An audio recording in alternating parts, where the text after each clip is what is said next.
I'm already sure I'm going to regret making this video. I didn't even change my fucking shirt this morning because I woke up and there was a notification that Maddox had made a video. Let me tell you real quick who Maddox is. Best page in the universe for as many years as I've been on the internet. And of course, in the last few years, he's been one thing about his site too, he had a lot of cool content that nobody else had. He's very computer savvy. He makes funny memes and videos and stuff like that. He's really good with computers. So he was always an entertaining read, and he's also very intelligent. And he also says whatever he's thinking. He doesn't filter too much. And of course, in the last couple of years, he's made transition to other media that people pay more attention to. Plus, videos are more fun format. So of course, he's smarter than to just make all of his really difficult to make, complicated, time-consuming videos for YouTube, as YouTube is quickly becoming a demonetized platform, and he puts a lot more fucking effort into his shit than like I put into this. I get it. So he uses Twitch, which I should probably start doing, and other stuff like everybody else does, right? So when I woke up this morning and saw a link for a new video for Maddox, he doesn't post very often, I was like, oh shit, I better check this out. And then when I also saw that it was 2 hours and 11 minutes long, I was like, man, let me tell you, there's nobody that in internet time, right? A year is a long time to follow somebody. 3 years, it's like cat and dog years. Like 3 years is like, you know that person like you've been following them for 10, 12 years. I've been following him for like 15 years.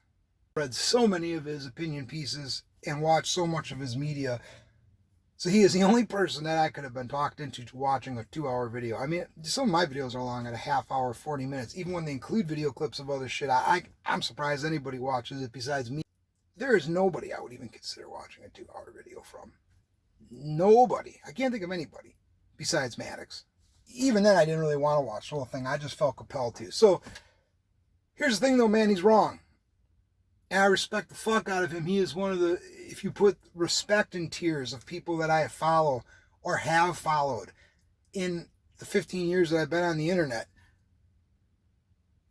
he's in the top 3 for sure. I value his opinion, and I also have always valued the validity of his facts because he does a ton of research. Except for this thing. He does a ton of research. So when he says something in one of his posts, this is type posts, let's say, he generally don't put it out there unless he has gone through the data research process. He doesn't just throw speculation out there and call it fact. I started by typing comments on this post today, and instead I deleted those comments and I'm going to go over them with you. I really don't want to put any of his video in there because one other thing about Maddox that he is famous for, he absolutely loves hate mail. And every time he used to get hate mail to his site, he would read the people's shit and then just fucking eviscerate whoever sent him the hate mail. So I am terrified of a fucking reprisal from him because he is scathing. And if you say or do anything incorrect in your rebuttal to him, he will fucking destroy you. I'm not even sure if I'm going to show any of his talking. I think I'm just going to go through it. So his 2-hour and 11-minute video was live streamed talking about Breonna Taylor. It happened as a consequence of the verdict yesterday, and he decides to delve backward into the case without, in my opinion, at all researching the facts of what happened.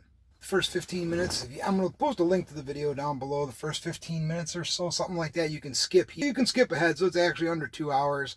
And then honestly, you can just go to I time marked everything I had to say, so you can just go to my time markers so you can actually get through what I'm talking about here in about 15 minutes. So he goes backwards, he's talking about what happened in Breonna Taylor's case.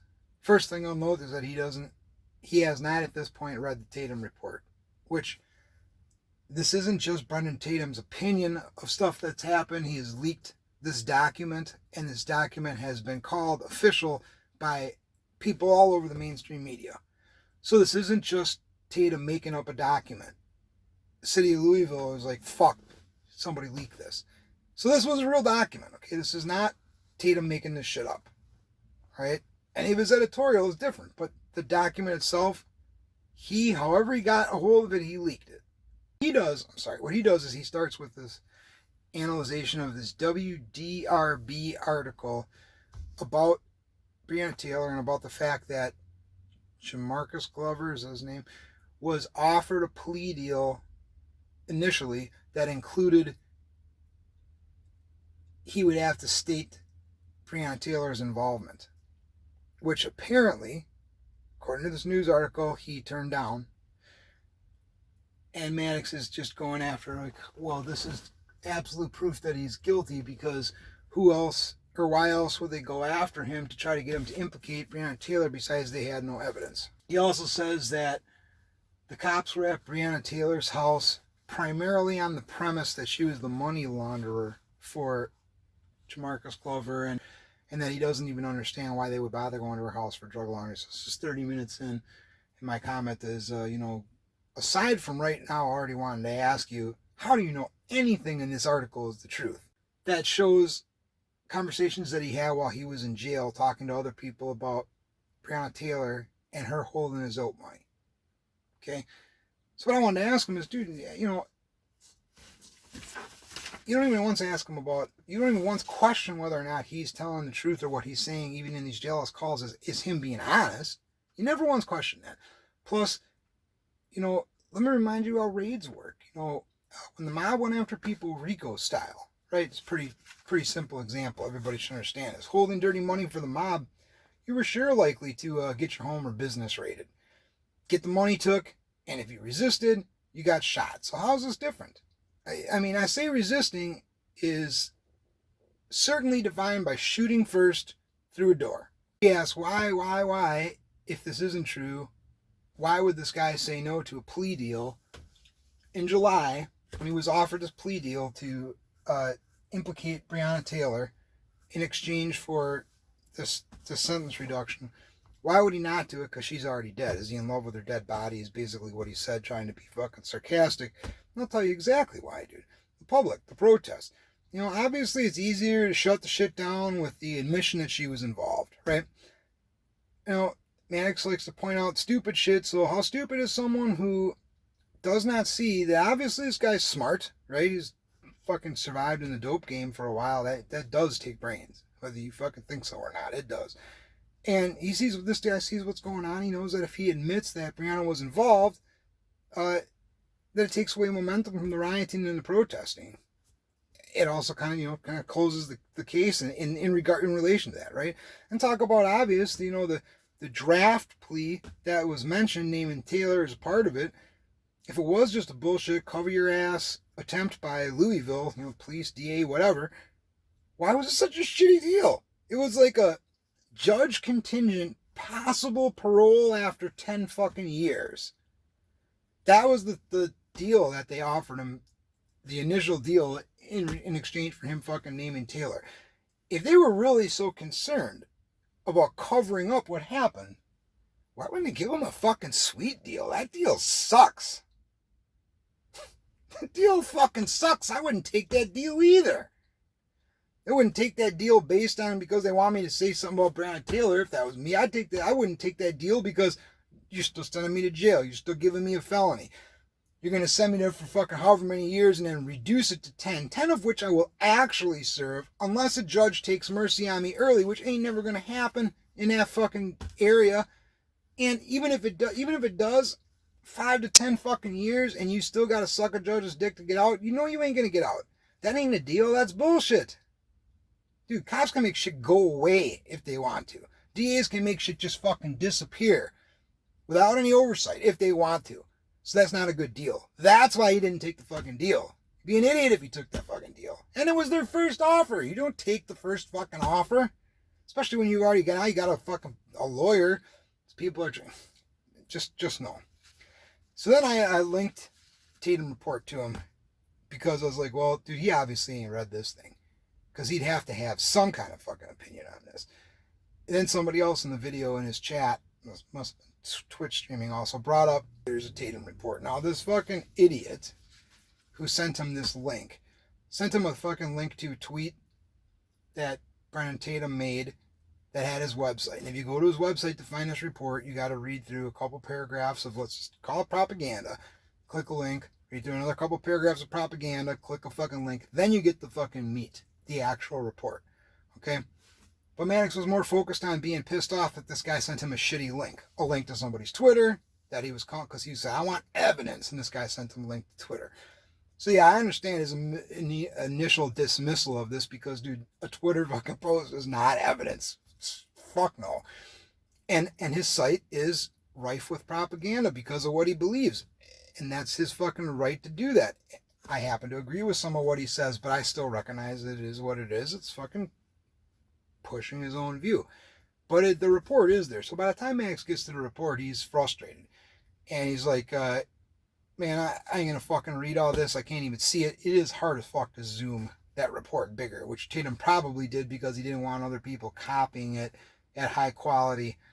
There is a way to do it. Take some effort. Point is, he couldn't fucking zoom it right away and make it bigger. So he skipped like 5-10 pages into it and started reading a random paragraph and eventually got to the point of saying, oh, this is pretty much what that WRB article is about, and I'm talking about that anyway, so there's nothing new here, and it was dismissed. So this is where it's about 33, 34 minutes in. This is where I said, so WDRB, which I had to look up, is a local Louisville station, and their half-assed report written to fit the narrative that they are building to support their headline, which is try to offer Mark's plea deal to implicate Breonna Taylor. Trying to fit the narrative of the building to support the headline and choosing only snippets of the full 40-page report, which they probably stole from Tatum, because everybody did. To do this, this is somehow more valuable than the full in-context report. You know, Max, I know you're smarter than this. You realize reading a 40-page report live is too daunting and would be a bit boring for the live audience, you know, but you can't just dismiss it in hand because the guy who sent it to you is too lazy to give you a direct link. It opens in 2016 with the police finding a murder victim's body in her rental car. And there was a lot of mention in there of a trap house, and he paused on one line where he saw something about a trap house. I could see he was thinking about for a second. As I mentioned, you know, you ever been to a trap house? They're not nice places.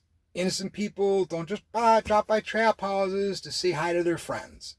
And then I would say again, if all you are doing is laundering money, you will be targeted. That is normal. They will raid you. They'll take your money. They'll take all of it.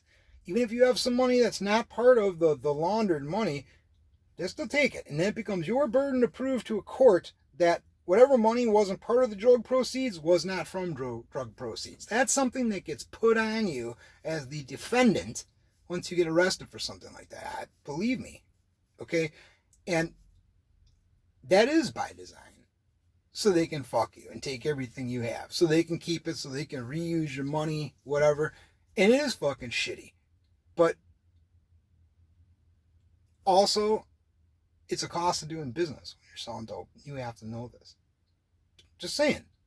Alright? You know, why do you think that they do this type of surveillance, years-long cases? Why do you think they seize dealer estates and take their boats, houses, cars, etc.? It's so they can sell them and recoup the money that they spent to make that case. Now we'll go ahead to an hour and 12 minutes in. He takes a shot, because somebody took a shot at Breonna Taylor's character, citing an article that was since removed about whether or not she was an EMT, which I think is very fucking relevant. We'll get to that. And he says, well, you know, whenever this happens, people always go retroactive and try to find shit to dig up on you. Here, let's go to Derek Chauvin. And he just jumped to Derek Chauvin. He says, here, look, here he is for tax evasion. And it's an hour, 12 minutes. I said, tax evasion is not a crime. Taxes are a crime, in my opinion. And more directly, you missed the point that the poorly written article, she was an EMT for a brief period, 4 years before she was killed. Okay, it's 2016. And in that 4 years, she was making money off the cream for holding the dope money. How can you not entertain this as a reality? And a little bit further on, you know, it's not insane, it's normal. No one who holds he's talking about it's insane that Chauvin had a second job where he made what they estimate is $95,000 over years, right? They didn't pay taxes on. This is insane. No, this isn't insane. This is normal. No one who holds, now this is my opinion, but you tell me what you think.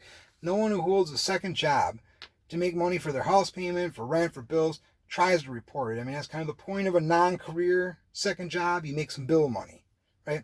What's the point in doing it if you have to pay taxes on it? I mean, let me be more specific. What's the point of working your ass off above and beyond your 40 hours or whatever if it's going to get chopped as bad as your regular income? You do it, the point is you do it for a little while. You pay off debt, or you make extra payments on shit like his big ass fucking house that he obviously couldn't afford on his salary, even with his wife's income, right? You make some extra fucking payments and then you stop doing it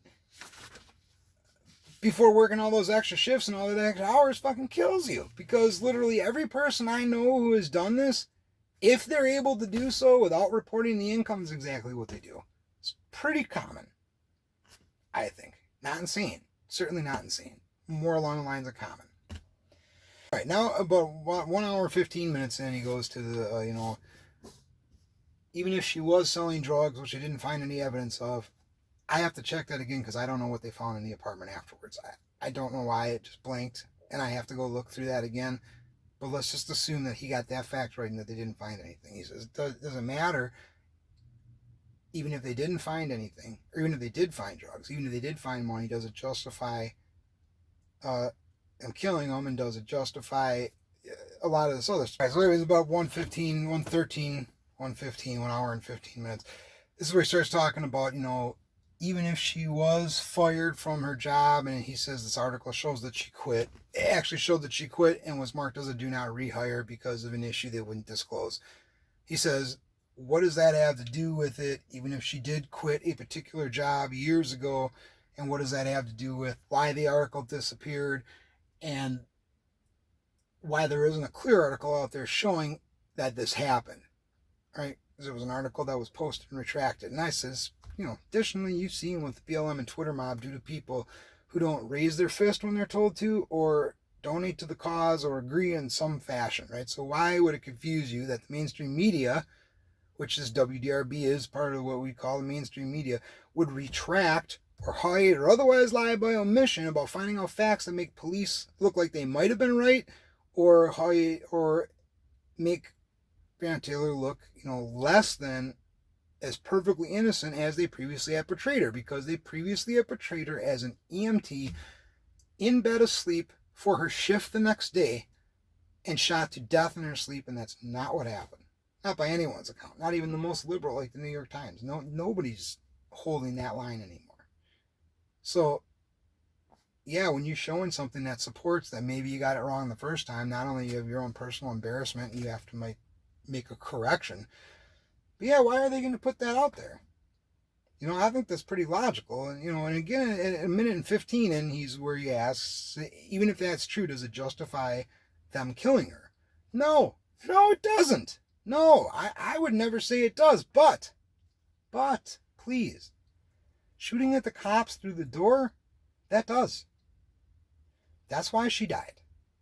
Let's be clear on that. Her boyfriend, ex-boyfriend, whatever, if he hadn't shot, they would have conducted a search, and as you allege, found nothing. Okay? Warrant served, their case weakened, and possibly even the termination of future surveillance on Taylor. Kind of like under the double jeopardy thing. They can only spend, these departments can only spend so much money and time on a case. The fact that the case is 4 years long, I think a lot of people don't understand how huge that is. Because when they watch you for a while and you're not doing something that they can keep adding to the file, they'll put you on fucking hold and try to look at somebody else who's hot. If they come back to you in a month or 3 months later, or 6 months even, they come back to you later and you're still hot, then they pick it right the fuck up. But if you're not hot, they check you once or twice like that, you're out, you're done. The case is done. They don't fucking care. Who knows if they even keep the fucking case file at that point. So the fact that it was 4 years is big. It means that there was something constantly to report. Okay, and second of all, with money and stuff, dude, they go through, and after having 4 fucking years of documentation of all these other people, but specifically of Breonna Taylor, if they finally drop the warrant on her apartment and go in there and there ain't nothing there, man, the chance of them continuing to surveil her, almost nothing. She would have to do something new to get back on the hot list. And that is exactly how it is. Exactly. So had this dude not shot, they said something like they had a neighborhood score threat assessment level number where they assign a number to the house as far as their danger of impacting the neighborhood and danger of the fucking raid going bad and all that. And then her house had a threat score of 15, which is low, right? And he asks, and I'm sure other people have asked, what they had a no-knock warrant. They went in there. Well, no, that's not how it happened. They did have a no-knock warrant, but they didn't bust the fucking door down. Well, why didn't they? You know what I think? This is speculation, but I think that they're like, this lady's probably holding the dope money. Even though she knows shit, she ain't going to tell us nothing. So best thing we're going to do here is go in there, conduct a search, and find some money. We go busting in this fucking lady's house at night, especially her being a black lady. We go busting in her fucking house, going through the door without knocking. That could end up bad. It could look bad. That could give her an out with the DA if we find something. So let's knock instead. Fuck it. She's only a threat level 15. Shouldn't be fucking armed shooting at us. There's nothing in her jacket to indicate that she has the propensity of violence towards us. So let's knock instead and see what happens. And look what happened. They knocked. Bam, bam. Fucking shot at through the door. Okay, I'm almost done. Jump ahead to 1 hour and 25 minutes in. For the past 10 minutes, he's been going through a dollar formula to try to figure out what this costs the city between police hours and trial money, and he comes up with a total of $4 million, which I think is probably a little low, but let's just say it's right. Dude, you completely forgot to add the wrongful death suit where the city handed $12 million over, so that means the cost was actually $16 million.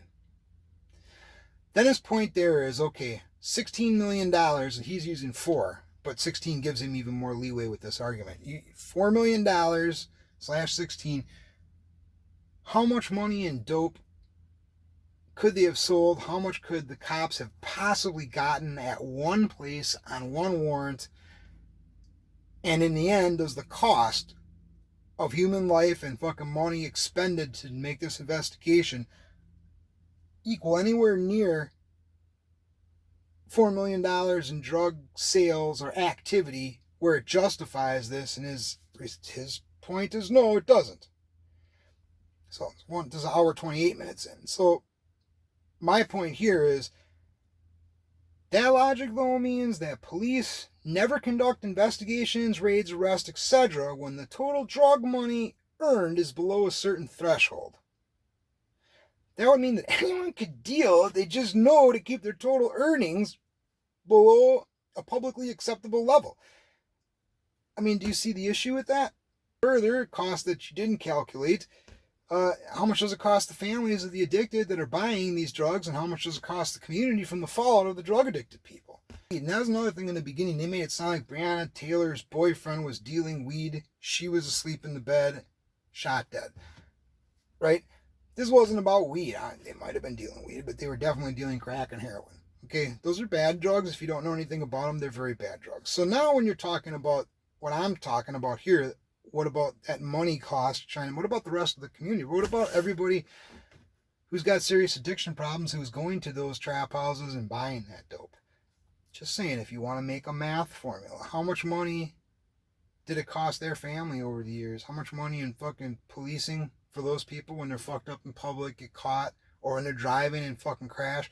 How much money in the community where it affected people who were burglarized or robbed because of these people trying to get the money for their drug addiction, etc., etc. Now, if you want to make a math formula for that one, even harder to calculate, if you want to try to estimate the amount of customers and what that would cost the average person, their average life expectancy, because over 4 years, you're not going to have all the same customers in year 1 and year 4. Crack and heroin are pretty serious. So the average crackhead's life expectancy, I mean, I've known crackheads that have been alive for 20 years. And same with fucking heroin addicts, been alive even longer than that. But the average life expectancy of a person who does that is not that long. So it's not like you just had 100 customers in the beginning, 100 customers at the end. Even if you did have 100 customers in the beginning and 100 customers in the end, that turnover could have been 10 times. It's 1,000 people. And if it's 500 customers, it could be 5,000. So calculating that number, immeasurable, huge, right? This is kind of the reason why they have the ability to create these kind of investigations that fucking piss away so much money because they use that type of logic. Like, look at the effect on the community. So you can't just not even bring that up either, because that's a bigger cost. And my last point here, and this is when I stopped watching the video after watching about 10 minutes of this. It's about an hour and 34 minutes in. I mean, I watched it all the way to like the last 10 minutes, and then I just was done because he was talking about Rayshard Brooks.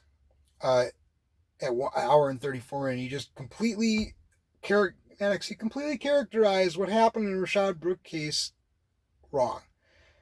You know, I did a big video on that. You guys can go search my channel and look for Rayshard Brooks, and I did that like right after it happened. I found the body cam footage from both officers, the Wendy's footage.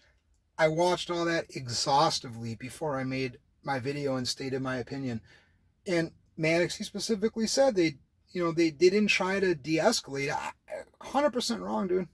100% wrong. I think that first cop was trying to find a way to let him go. I think the second cop even was, to an extent. But you're like, what would be the harm in them just letting him go? Why couldn't policing just mean you're drunk in your car, we take your keys, and you come get them when you're sober? And I covered this in that video, but I'll give you just the briefest recap, so if you're not going to have the patience to watch it. Man, fucking liability. You tell that dude just sleep in your car. What if he says, okay, cool, then he decides to start his car anyways? And if you take his keys, you could have a second set. Or he could know how to hotwire his own car. His car might not need the fucking keys, etc. So just whatever. Taking his keys ain't good enough, unfortunately, to guarantee you that he's not going to drive. He obviously didn't look like he was done for the night. He was fucked up when you got there and asleep. But once he was awake, he wanted to go, go, go. He wasn't fucking being, completely like chill. I mean, I'm not saying he's being aggressive before he got aggressive. He was being cordial. But at the same time, this dude tells you, yeah, I'm just going to go over here and sleep. Can you believe that? Well, if he drives and he fucking kills anybody, there's body cam footage of you letting him go. There's witnesses in the fucking Wendy's parking lot saying, oh, these fucking pigs were there and they could have stopped this because he killed a family of 4, but they let him go. And just leaving him in his car, dude, what the fuck? He gets out of that car. First of all, you saw how quickly he turned to violence, right? What if he decides to fucking go talk some shit to somebody in the drive-thru and just starts to beat on him? Then Wendy's gets fucking sued on top of the police. And what if none of that happens? He just decides he's going to walk away, regardless of where he's going to go. He gets hit by a fucking car because he ain't paying attention. Who gets fucking sued in every one of these instances? The police do. Okay? Because of body cams and because of all the people fucking watching this. That's why you can't just let him sit in his car. Dude, I didn't want that guy to fucking die. I didn't even want him to get arrested for being drunk. I thought the shit was kind of funny. Meaning that he got dropped off there. He was fucked up and he couldn't even get his car over to a fucking parking space before he fucking passed out because he was that fucked up.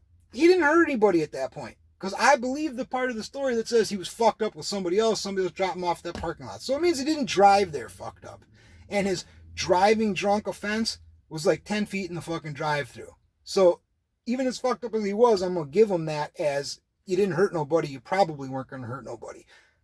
So, yeah, like in that part of the story, I'm like, man, how can this fucking end bad? This dude's like fucking making jokes with them. They're trying really hard to see if this guy can get a ride to come get him. I'm just done talking about it. Watch my video. And then after 1 hour and 36 minutes in, rethink policing. That sounds a lot. He says, here's the police. Cost. People's lives, dollars spent. And do these metrics equal effective policing? Can you give me any one of these metrics that there's a yes to instead of a no? Like, is this effective? Is this worth the lives? Well, one metric that you forgot there, and I mentioned this before, is it effective for neighborhoods and families and for the neighborhood, for the families of the addicts, etc. Okay, so you did forget a fourth metric there. And then with the other 3 that you say, no, these aren't there, this therefore means we need to rethink policing. Well, as soon as you say that, it sounds to me like that Democrat talking point about reimagining policing, which is just the soft way of saying defunding. I've said this so many times before, I guess I'll just say it one more time. The issue here are the laws. Because when you change the policing MO, you ask, is the MO effective? It is pretty effective. Is it effective? Yeah, it's effective in catching people that are doing crimes. But what you're really asking is it effective overall to the fucking USA community at reduction or at, whatever. even at stopping people from committing crimes without taking their lives. Dude, you know, most of these cases, the people whose lives are getting taken were violent. Most of these cases, okay? I realize Breonna Taylor herself, that wasn't the deal. But her boyfriend was shooting at her ex-boyfriend was shooting at the cops. That's violent. I don't really know why anyone should go way the fuck out of their way to try to come up with a non-violent resolution to someone who is actively being violent to them. Not even talking about this case specifically. I'm just saying in general. Okay? And the second thing is that, you know, you're saying overall, is it effective? I mean, this all just seems like it boils down to laws.